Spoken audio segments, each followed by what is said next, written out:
देखिए, ऐसा है कि जिस व्यक्ति की दृष्टि बहुत ही सीमित हो, वो कितना पढ़े हैं मैं नहीं जानता, लेकिन जो व्यक्ति एक परिवार और उससे ज़्यादा एक जाति की ही बात करता है, उस व्यक्ति के लिए संघ को समझना असंभव है।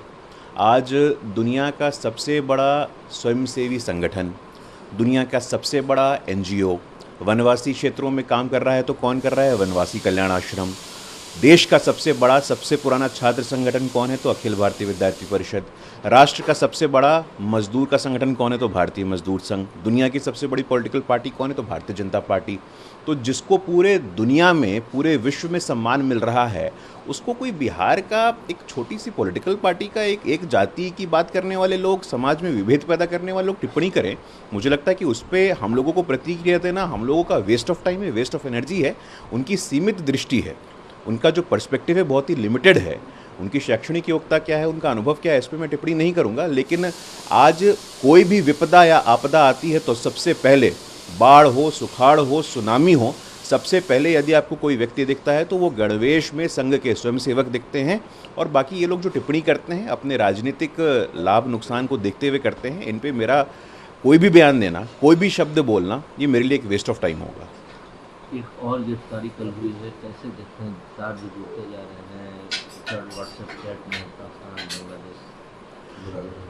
नहीं, देखिए, ये निश्चित रूप से एक चिंता का विषय है कि जिस प्रकार से जो डॉक्यूमेंट सामने आए हैं और उन डॉक्यूमेंट में जिस प्रकार की खतरनाक बातें की गई हैं, हम लोग, हमारा विचार परिवार, हमारा नेतृत्व आज से नहीं पिछले कई दशकों से ये बोल रहा है कि इस्लामिक कट्टरपंथ, रेडिकल इस्लाम एक देश की नहीं पूरे विश्व भर में समस्या है।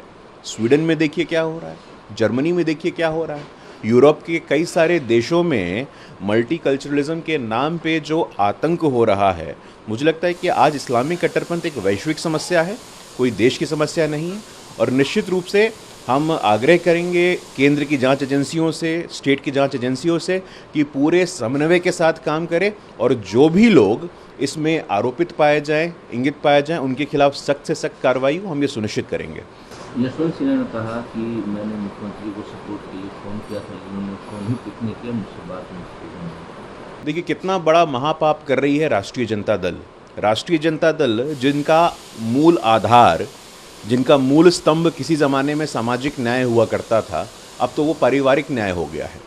पहली बार देश के इतिहास में आदिवासी समाज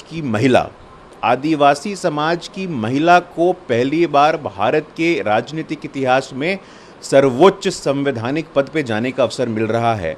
आपको इतिहास में अपना नाम लिखवाना चाहिए था, लेकिन ओछी राजनीति के वजह से आप कहते हैं गरीब गुरबों की बात, आप कहते हैं वंचितों और हाशिए के लोगों की बात, लेकिन जब कोई वंचित और हाशिए समाज की महिला, आदिवासी समाज की महिला पहली बार सर्वोच्च संवैधानिक स्थान पे जा रही है, तो आप उसके रास्ते में रोक लगा रहे हैं और आप कैसे व्यक्ति का समर्थन कर रहे हैं। मुझे लगता है कि इतिहास कभी भी आपको माफ़ नहीं करेगा। और जहाँ तक यशवंत सिन्हा जी की बात है, यशवंत सिन्हा जी ने भले ही फ़ोन किया हो, लेकिन संपूर्ण एनडीए ये सुनिश्चित करेगा कि देश के गौरवशाली वर्तमान में ये इंगित हो कि जनजाति समुदाय से आने वाली द्रौपदी मुर्मू जी ऐतिहासिक मतों से हिस्टोरिकल विक्ट्री पाएँ और हमारा राष्ट्रपति के रूप में एक नेतृत्व करें। जबकि मुख्यमंत्री ने खुले मन से द्रौपदी मुर्मू जी का सपोर्ट किया, तो उनका फ़ोन करना क्या ताकि लगता है सपोर्ट कीजिए?